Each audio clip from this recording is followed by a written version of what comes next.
오늘 본문은 예수님께서 태어나신 후 40일이 지나고 정결례를 갖기 위해 예루살렘 성전에 오셨을 때 일어난 이야기 중 하나입니다. 구약의 의식법에 따르면 아이를 낳게 되면 남자 아이의 경우 40일 동안 밖에 나오질 못해요. 산모와 아이가. 그리고 여자 아이를 낳았을 때는 80일 동안 밖에 나오질 못합니다. 남자 아이의 경우 40일, 여자 아이의 경우 80일 동안 집안에만 있다가 이제 시간이 지나면 40일, 80일이 지나면 밖에 나와서 정결례를 갖게 되는 것이죠. 이렇게 하는 것은 사실 산모와 아이를 보호하기 위함입니다. 다른 사람들과 접촉을 차단함으로써 다른 바이러스로부터 산모와 아이를 보호하기 위함이었던 것이죠. 예수님도 이제 베들레헴에서 태어나시고 아마도 40일 동안 베들레헴 어간에 계셨을 겁니다. 그리고 이제 40일이 찾아 예루살렘으로 오셔서 정결 예식을 갖게 되는 것이죠. 그러는 과정 속에서 이제 시므온이라고 하는 사람이 예수님을 만나면서 하나님 앞에 찬송하는 이야기가 오늘 본문 앞에 있고요. 그리고 이제 안나라고 하는 여자 선지자가 예수님을 만나는 이야기가 오늘 본문의 이야기입니다.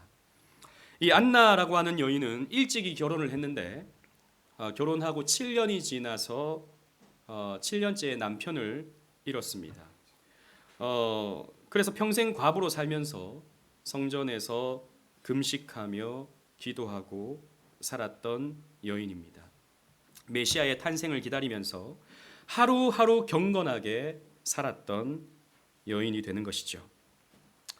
여러분, 이 안나라고 하는 이름을 여러분들이 생각할 때 구약의 한 사람이 떠오르실 수 있습니다. 여러분, 누가 떠오르시죠? 안나 그러면 누가 구약의 인물이 떠오릅니까? 그렇죠, 한나가 떠오르죠. 대부분의 신학자들은 이 한나와 안나를 연결시킵니다. 왜냐하면 똑같은 이름이거든요. 그러니까 히브리어로 이름을 표현하면 한나가 되고요, 헬라어로 이 이름을 표기하면 안나가 되는 것입니다. 같은 이름입니다. 그래서 많은 신학자들은 구약의 한나의 기도가 이 신약의 안나의 노래, 안나의 감사로 성취되었다라고 이렇게 보기도 하는 것이죠. 그래서 오늘은 우리가 이 신약의 안나 이야기를 살피면서 이 메시지를 여러분들과 함께 나누기를 원하고요. 또 성탄절에는 이 한나의 노래를 살피면서 여러분들과 그 속에 담겨진 성탄의 의미, 성탄의 메시지를 여러분들과 함께 나누려고 합니다. 두 여인 다 상실의 고통을 갖고 있던 여인이었어요. 우리가 잘 아는 것처럼 구약의 한나의 경우에는 불임의 문제를 갖고 있었습니다. 아이를 낳지 못하는 문제 말이죠. 성경에는 이렇게 불임의 고통을 겪고 있는 여인들의 이야기가 자주 등장합니다. 여러분, 얼마 전에 우리 사라의 이야기를 살폈지 않습니까? 사라 같은 경우는 90세가 되어서야 아이를 낳게 되죠. 그 전까지는 평생 불임으로 고통을 받아야 했습니다. 그때도 제가 설명드릴 때 오늘날의 불임과는 차원이 다른 불임의 고통이에요. 오늘날에는 물론 아이를 갖지 못하는 것은 개인적으로 굉장히 고통스러운 일이고 안타까운 일이지만 그렇다고 그게 뭐 대단한 흠이 되는 건 아니잖아요, 오늘날 사회에서는. 하지만 고대 사회, 이 성경 구약 시대 때는 아이를 낳지 못하는 것은 존재 자체가 부정되는 그런 상황이었던 것이죠. 성경은 이런 고통 가운데 있는 상실의 고통을 갖고 있는 여인들의 이미지를 계속해서 반복해서 보여줍니다. 메시지를 주는 것이죠. 그런데 그런 고통 가운데 있던 여인이 괴로움 속에서 하나님 앞에 기도하고 그 기도함을 통해서 하나님으로부터 응답을 받는 이야기가 이 구약 성경에서 계속 반복된다는 것입니다. 대표적으로 지난번에 살펴봤던 사라가 있죠. 이 사라는 불임의 고통을 계속해서 갖고 살다가 90세가 되어서야 응답으로써 이삭을 낳게 됩니다. 그리고 또 상실의 여인 가운데 여러분 누가 있냐면 레아와 같은 여인이 있어요. 레아는 남편이 있었습니다. 그래서 자식도 있었죠. 하지만 레아가 갖지 못한 레아의 상실의 이유가 있었습니다. 그것이 뭐였냐 하면 남편에게 사랑을 받지 못하는 것이었습니다. 여러분, 사랑받지 못한다고 하는 것은 굉장히 큰 고통이 되는 것이죠. 우리가 잘 아는 것처럼 레아는 아버지에 의해서 억지로 결혼을 했습니다. 원래는 야곱이라는 남자가 라헬을 사랑했죠. 그러니까 레아의 여동생 라헬을 사랑했죠. 7년 동안 사랑한 것을 레아가 다 봤습니다. 야곱의 마음이 어디 가 있는지 다 알았습니다. 그런데 이제 결혼할 때가 되자 아버지가 아니다. 네가 오늘 첫날 밤에 네가 들어가라 라고 해서 레아에게 강제 결혼을 시킵니다. 그리고 다음 날 아침에 일어나 보니까 야곱이 노발대발하는 거예요. 왜 당신이 앉아 있냐고. 왜 당신이 여기 누워 있냐고. 모르는 것도 이상한데 아무튼 야곱이 노발대발을 하는 거예요. 얼마나 상처를 받았겠습니까? 아버지의 강요에 의해서 억지로 첫날 밤에 그 신방에 들어갔는데 남편이 자기를 사랑해 주지 않습니다. 그런데 여러분 성경을 보십시오. 창세기 29장 31절 주보에 있습니다. 제가 31절을 읽고 32절을 다 같이 읽겠습니다. 여호와께서 레아가 사랑받지 못함을 보시고 그의 태를 여셨으니 라헬은 자녀가 없었더라. 시작. 레아가 임신하여 아들을 낳고 그 이름을 루벤이라 하여 이르되 여호와께서 나의 괴로움을 돌보셨으니 이제는 내 남편이 나를 사랑하리로다 하였더라. 아멘. 이제는 내 남편이 나를 사랑하겠지. 내가 이렇게 이 남편의 아들을 낳았으니까, 루벤을 낳았으니까 이제 내 남편이 나를 사랑하겠지라고 생각했지만 아니요, 사랑하지 않아요. 계속해서 사랑하지 않아요. 둘째 아들을 낳고 셋째 아들을 낳고 넷째 아들을 낳아줘도 이 남편이 자기를 사랑해 주지 않습니다. 상실의 고통을 이 레아는 받았던 것이죠. 여러분, 이것이 인생이에요. 이 레아를 보면 인생을 봅니다. 우리는 이것만 되면 문제가 해결되겠지. 이것만 내가 가지면 나도 좀 채워지겠지 라고 생각해서 그 바라던 것을 결국 우리는 인생 가운데 한 번씩 얻게 돼요. 그런데 얻어보면 어떻습니까? 그저 그래요. 얻어보면 그때는 하늘을 날 것처럼 기쁜데 시간이 지나면 또 그저 그래집니다. 또 뭔가 허전해집니다. 뭔가 채워지지 않아요. 내가 그토록 바랬던 것이 그렇게 대단한 것이 아니었다는 것을 알게 된다는 것이죠. 여러분, 성경에는요 이런 이야기가 계속 반복됩니다. 여러분, 또 상실을 상징하는 여인이 있어요. 또 누구냐 하면 여러분 누구를 떠올리시겠습니까? 구약의 인물 가운데 여러분들은 나오미를 떠올리셔야 돼요. 여러분, 우리 몇 년 전에 한 2년 전인가요? 나오미를 살핀 적이 있었는데 이 나오미는 남편을 잃었습니다. 남편만 잃은 게 아니라 두 아들까지 잃었어요. 다 잃었습니다. 남편도 잃고 아들도 잃고. 그래서 이 나오미가 뭐라고 말하냐면 여러분 주보를 보십시오. 룻기 1장 20절에 다 같이 읽겠습니다. 시작. 나오미가 그들에게 이르되 나를 나오미라 부르지 말고 나를 마라라 부르라. 이는 전능자가 나를 심히 괴롭게 하셨음이니라. 아멘. 나오미라는 이름의 뜻은 기쁨이란 뜻입니다. 즐거움이란 뜻입니다. 그런데 나를 더 이상 나오미라 부르지 마라. 내 이름을 마라라 해라. 이 마라라는 말은 쓰다, 고통이라는 뜻을 가지고 있거든요. 그래서 누가 물어봐요 저한테. 이 마라가 그 마라탕의 마라입니까? 마라탕 먹으면 쓰잖아요. 맵잖아요. 그 마라가 그 마라입니까? 아니요, 그 마라는 아니에요. 어쩌다 보니까 좀 비슷한 거지. 연결은 된다 싶더라고요. 여러분, 얼마나 고통스러웠으면 내 이름을 고통이라 해라, 내 이름을 마라라 해라 라고 했겠습니까? 그리고 또 시간이 지나서 또 상실의 여인이 등장합니다. 그것이 바로 한나가 되는 것이죠. 한나에게는 남편이 있었습니다. 누구보다도 자기를 사랑해주는 남편이었어요. 이 남편은 얼마나 립서비스를 잘해주는지, 내가 당신에게 있어서 10아들보다 낫지 않습니까? 라고 하면서 자기의 있는 거 없는 거 다 한나에게 갖다 줍니다. 그런데 한나는 채워지지 않아요. 왜요? 아들이 없었거든요. 아들이 없었어요. 그래서 괴로워했습니다.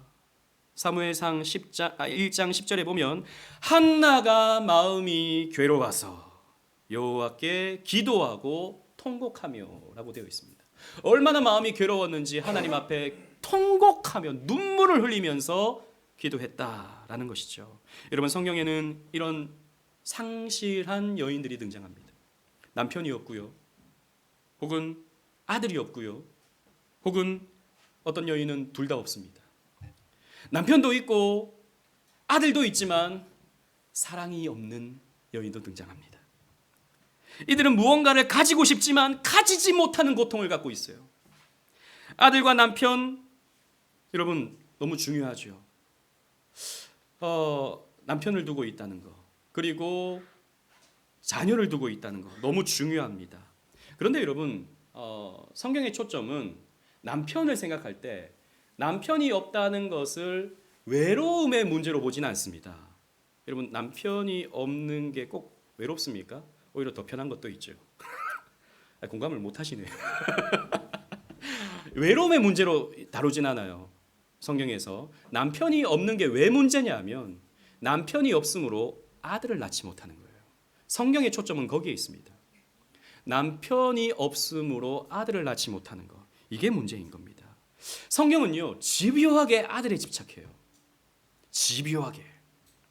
우리나라랑 비슷한 옛날 유교 문화, 남아 선호 사상, 여러분 다릅니다. 우리나라의 남아 선호 사상과는 완전히 달라요. 우리나라에 있어서 남아 선호 사상은 족보를 이어갈 수 있는 아들이 필요한 거잖아요. 대를 이어갈 수 있는 아들이, 제사 지내주는 아들이 필요한 거잖아요. 그런 건 아닙니다. 구약적 세계관에 있어서 여러분 기억하셔야 됩니다. 구약적 세계관에 있어서 아들이 없다라고 하는 것은 어떤 의미냐면 언약적 저주입니다. 언약적 저주. 레위기 20장 20절 여러분 주보에 있는데요. 우리 다 같이 한번 읽어볼까요? 잘 찾아보세요. 레위기 20장 20절 중간에 있습니다. 시작. 누구든지 그의 숙모와 동침하면 숙부의 하체를 범함이니 그들은 그들의 죄를 담당하여 자식이 없이 죽으리라. 아멘. 이건 뭘 얘기하냐면 근친상간에 대한 죄를 얘기하는 겁니다. 근친상간이 죄다. 근친상간의 죄를 지으면 하나님이 저주를 내려서 자식이 없게 된다라고 하는 것을 이 레위기 20장 20절이 가르쳐 주는 것입니다. 즉 자식이 없다는 것은 죄로 말미암는 저주다라는 것이죠. 또 뿐만 아니라 민수기 3장 4절에 보면 나답과 아비후가 나오는데 이 나답과 아비후는 여러분 잘 아시는 것처럼 다른 불로 하나님 앞에 제사를 드리다가 여호와께서 불로 나답과 아비후를 심판하신 이야기가 나오죠. 근데 그때 성경에 어떤 내용이 나오냐 하면 다른 불을 드리다가 여호와 앞에 죽어 자식이 없었으며 라고 말하고 있습니다. 굳이 그 하나님의 형벌로서 저주로서 자식이 없었다. 원어를 살펴보면요 아들이 없었다라고 나와요. 아들이 없었어요. 이게 저주였다는 겁니다. 여러분 이걸 오늘날로 끌고 오면 안 돼요. 오늘날로 끌고 와가지고 오늘날에 아들 못 낳으면 저주받았다라고 말하면 됩니까 안 됩니까? 안 돼요. 이건 구약시대 때 뭔가 메시지가 완성되기 이전에, 우리 지난주에 우리 성경의 특성 배울 때 성경의 특성 가운데 뭐가 있었습니까? 점진성이 있었습니다. 점진성. 즉 구속사의 진전이 있어요. 그러니까 이 구약 시대 때 예수 그리스도께서 오시기 전까지 아들이 없는 것은 저주였다라는 거였습니다. 오늘날에는 그걸 적용하면 안 되는 거예요. 자, 다시 질문으로 돌아와서 그러면 성경은 왜 이렇게 아들에게 집착합니까? 우리 구속사 시리즈 설교 말씀을 쭉 들었던 분들이라면 여러분 답이 나와야 돼요. 창세기 3장 15절의 말씀 때문입니다. 창세기 3장 15절에 여러분 주보 있는데요. 우리 다 같이 한번 읽어보도록 하겠습니다. 시작. 내가 너로 여자와 원수가 되게 하고 내 후손도 여자의 후손과 원수가 되게 하리니 여자의 후손은 내 머리를 상하게 할 것이요 너는 그의 발꿈치를 상하게 할 것이니라 하시고. 아멘. 여러분 이 말씀이 뭐냐면 아담과 하와가 죄를 범했습니다. 타락해버렸죠. 그때 하나님께서 아담과 하와에게 저주를 내리십니다. 어떤 저주를 내리시냐면 먼저 아담에게는 일할 때 고통을 받는 저주를 내리셨어요. 그러니까 땀 흘려서 땅을 파서 땀을 흘려야 먹고 살 수 있는 그런 존재가 된 겁니다. 여러분 일하는 게 여러분 행복합니까? 물론 여러분 우리 지난번 종교개혁 주일에 일이 얼마나 우리에게 복이 되는가에 대해서 말씀드렸지만 그래도 여러분 내일 월요일이 찾아와요. 월요일이 힘들잖아요. 쉽지 않습니다. 왜 그렇습니까? 인간이 저주를 받았기 때문입니다. 또 하나가 어떤 저주였습니까? 하와는 아이를 낳는 가장 영광스러운 그 순간이 고통으로 변해버리는 거예요. 그러니까 해산의 고통이 찾아오는 겁니다. 이게 받은 저주였어요. 그런데 여러분 우리는 일의 고통, 해산의 고통을 우리는 상식이라고 생각합니다. 그죠? 우리는요 타락하지 않은 세상을 살아본 적이 없어요. 우리는 타락한 세상만 살았거든요. 그래서 이런저런 문제들, 인간관계의 갈등들, 또 여러 가지 정치적인 문제들 이런 것들을 우리는 늘 시달리면서 살아가요. 그러나 아담과 하와는 그런 걸 겪어보지 않았어요. 처음에 타락하지 않은 세상을 살아봤습니다. 그런데 선악과를 베어 물고 인간이 타락한 이후에는 너무 인생이 고통스러운 거예요. 그런데 하나님이 이 창세기 3장 15절을 주신 겁니다.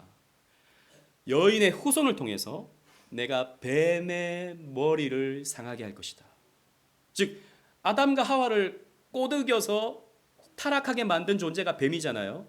이 뱀의 머리를, 즉 사탄의 권세를 여인의 자손을 통해서, 조금 더 원어적으로 표현하면 여인의 아들을 통해서 내가 부셔버릴 것이다 라고 말씀하시는 거예요. 그러니까 너희들의 삶에 저주가 찾아왔는데, 너희들의 삶에 고통이 찾아왔는데 이 고통을 여인이 낳는 아들을 통해서 내가 부셔버릴 것이다 라고 하나님이 창세기 3장 15절에 어렴풋한 복음의 모습으로 이렇게 가르쳐 주신 거예요. 이것을 우리는 원복음 혹은 원시복음이라고 부르는 것이죠. 그래서 여러분 칼빈 선생님은 이렇게 말했습니다. 이후로 아담과 하와 이후로 모든 언약의 자손들은 앞으로 태어날 여인의 후손을 믿어서 구원을 받았다라고 칼빈 선생님은 이야기를 하는 것이죠. 그렇습니다. 여인의 후손은 궁극적으로 예수 그리스도를 가리킵니다. 아담은요 예수님에 대해서 구체적인 지식을 갖고 있지는 않았어요.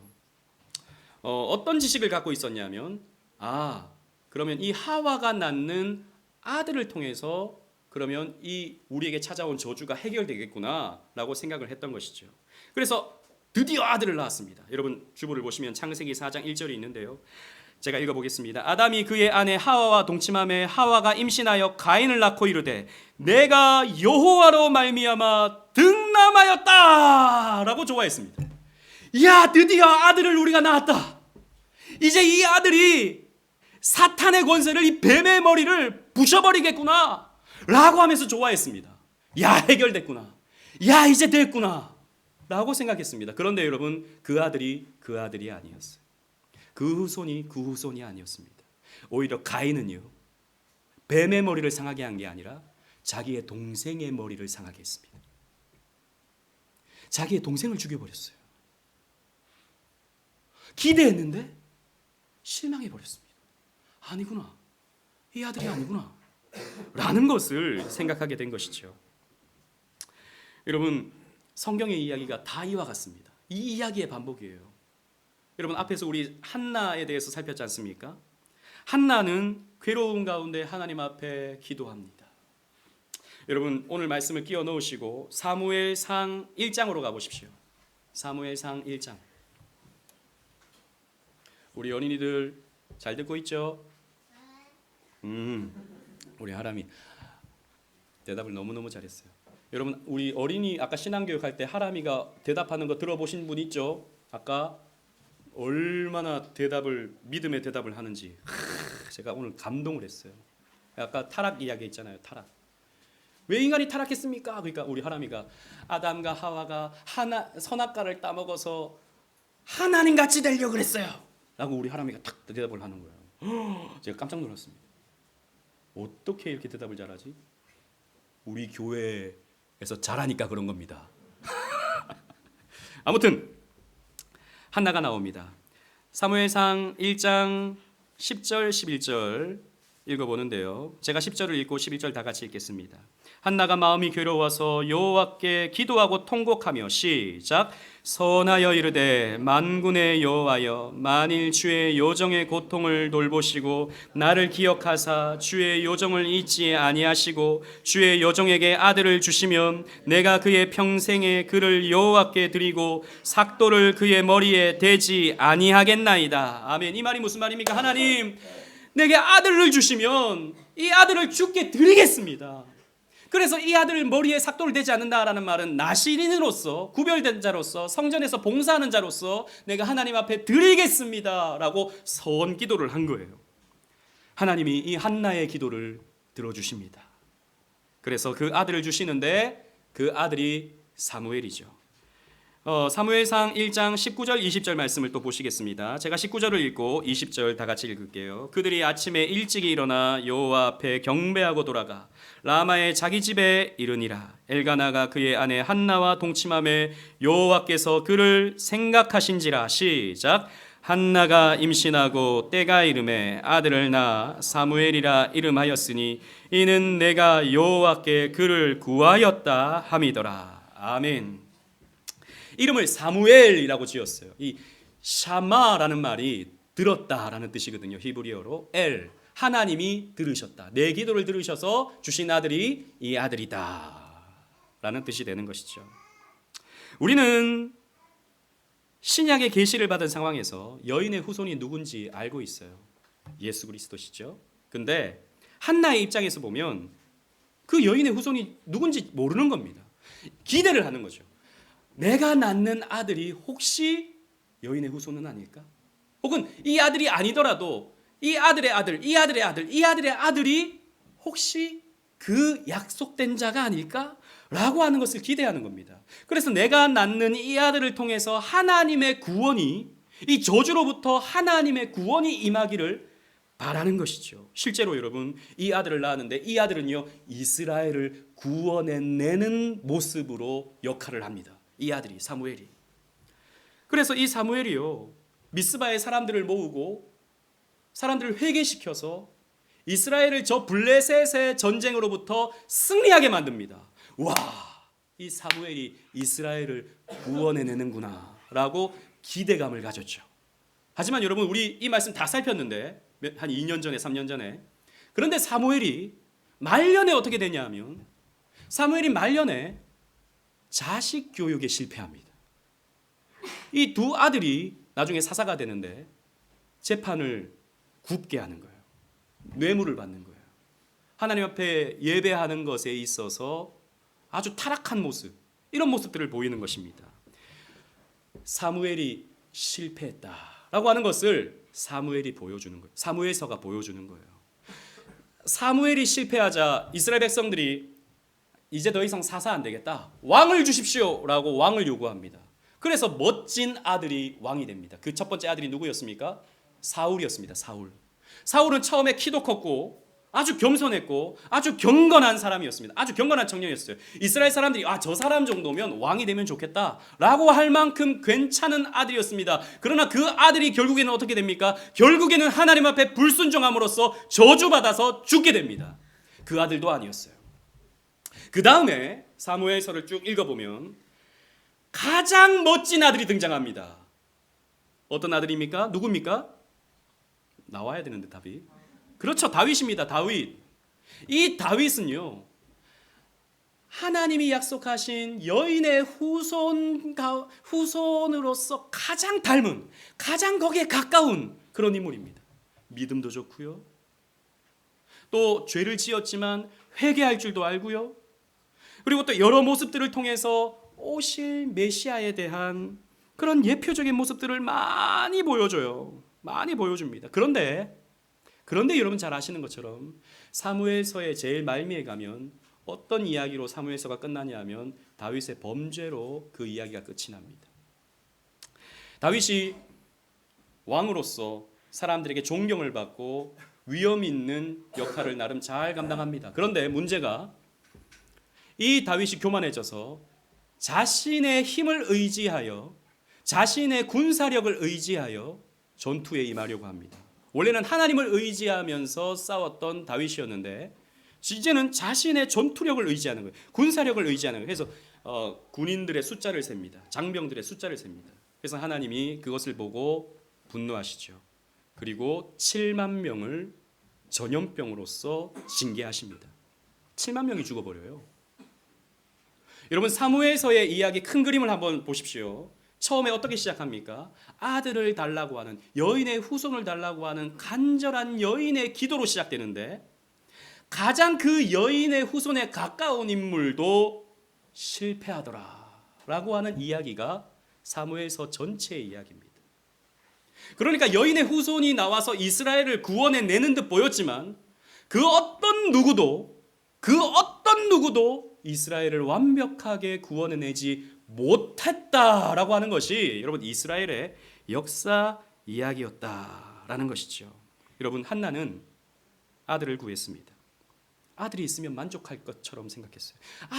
나에게도 아들이 있으면 나는 만족할 것 같아 라고 했지만 그 아들로 만족할 수가 없었어요. 그래서 구약 성경을 요약하면 이 이야기입니다. 이스라엘은 구원이 필요한 여인이다. 참으로 구원을 바라던 여인이었다. 그 여인들은 늘 아들을 간구했다. 그래서 수많은 아들들이 나왔었지만 그 어떤 아들도 이스라엘을 구원해내지 못했다라고 하는 것이 여러분 구약 성경의 요약입니다. 자, 이제 그러면 오늘 본문을 돌아가서 한번 살펴보겠습니다. 다시 누가복음 2장을 가보십시오. 이 안나가 독특한 이유는 그가 처한 위치가 지금까지 계속 살펴봤던 구약 성경 내내 보여준 상실한 여인의 대표적인 예가 되는 것입니다. 이 여인을 보세요. 이 여인은 젊을 때 남편을 잃었습니다. 젊을 때. 여러분 이때 당시는 13살이 되면 여자들은 결혼을 했어요. 13살. 우리 이제 세인이가 중학교를 가야 되는데 구약 시대 때 태어났으면 결혼을 해야 되는 나이. 그리고 보통 조금 늦으면 16살쯤에 결혼을 해요. 뭐 이 안나가 언제 결혼했는지는 우리는 알 수는 없지만 7년 동안 남편과 함께 살았다라고 되어 있습니다. 그런데 사실 이때 당시는 결혼을 하면 이제 같이 자라가요. 같이 자라고 한 20살쯤 되면 그때부터 이제 아이를 낳는 그런 상황이었습니다. 조금 더 일찍 낳기도 했지만 자 보세요. 그러면 13살 때 결혼을 했으면 몇 살 때 과부가 된 겁니까? 20살 때 과부가 된 거예요. 7년 남편과 같이 자랐지만 같이 이제 제대로 된 결혼 생활을 하려고 할 때는 남편이 없게 된 것이죠. 상실을 한 것입니다. 그리고 오늘 본문에 보면 과부가 되고 84세가 되었다라고 했는데 원어를 보잖아요. 그러면 조금 더 직역을 하면 과부가 되고 난 후에 84년을 살았다라고 되어 있어요. 만약에 20살에 과부가 됐으면 84년을 더 산 거죠. 그러니까 104세 정도 된 겁니다. 지금 어마어마하게 오래 산 거죠. 여러분 이 여인은요 남편을 잃었기 때문에 아들도 없었을 겁니다. 남편이 없고 아들이 없으며 사랑도 받지 못하는 이 여인은 말 그대로 상실한 여인의 표본으로서 등장하는 거예요. 근데 여러분 흥미로운 게 뭔지 아세요? 이 안나가 등장함과 동시에 더 이상 성경에는 상실한 여인이 등장하지 않는다는 거예요. 아들 때문에, 남편 때문에 상실한 여인이 더 이상 등장하지 않는다라는 것입니다. 무슨 말이냐면 이 안나는 성경의 마지막 상실한 여인이었다라는 거예요. 왠 줄 아세요? 이 여인은 그 아들을 만났거든요. 이 상실한 여인 안나는 그 아들을 기다리는 여인이었는데 그 아들을 드디어 만났기 때문입니다. 여러분 이 여인은 응답을 받지 못했어요. 사라는 응답을 받았습니다. 결국에는 이삭을 만났어요. 레아도 뭐 물론 대단한 사랑을 받지 못했지만 결국에는 야곱이 들어가는 무덤에 레아도 같이 들어갑니다. 결국에는 사랑을 받은 거예요. 한나도 아들을 얻었어요. 사무엘을 얻었어요. 나오미도 결국에는 오벳을 얻었습니다. 그러나 이 한나는 얻지 못했었어요. 이 한나는 얻지 못했었던 겁니다. 그런데 이 여인은요, 한평생 아무것도 얻지 못했지만 여러분 여기 중요한 거, 가장 좋은 아들을 보았던 것입니다. 가장 좋은 아들. 여러분, 우리는 여러 상실한 여인들을 살펴봤습니다. 레아, 나오미, 안나, 사라. 여러분, 이 아들은, 이들은 뭔가 결실은 보긴 했지만 여전히 만족할 수 없는, 여전히 비어진 그런 상황을 겪을 수밖에 없었던 여인들이었습니다. 그런데 그 상실의 여인의 이야기가 이제 끝이 나는 겁니다. 정결례를 드리기 위해 온 이 조그만 아기가 이스라엘이 그토록 오랫동안 바라던 그 여자의 후손이었기 때문이죠. 이 안나는 성령께서 주시는 영감 가운데 그 아들을 확신할 수 있었던 겁니다. 아, 이 아들이구나.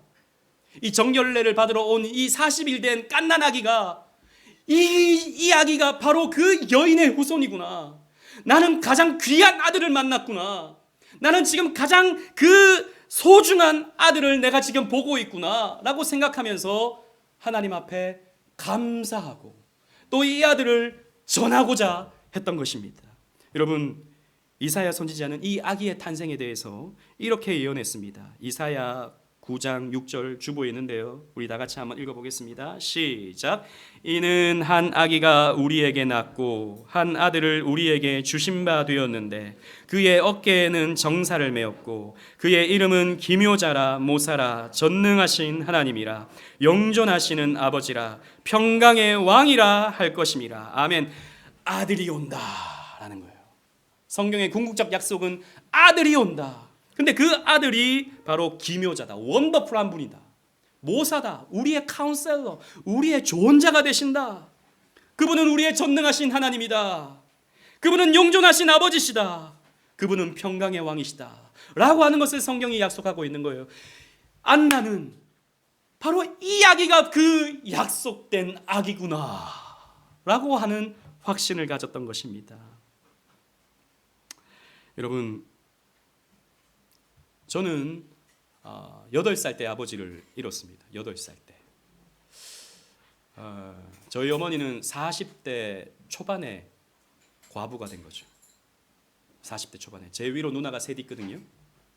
근데 저희 아버지가 간경화를 앓으시다가 빨리 돌아가셨으니까 뭐 병원비로 뭐 재산은 다 탕진하고 오랫동안 고생을 하셨으니까 고생하셨어요.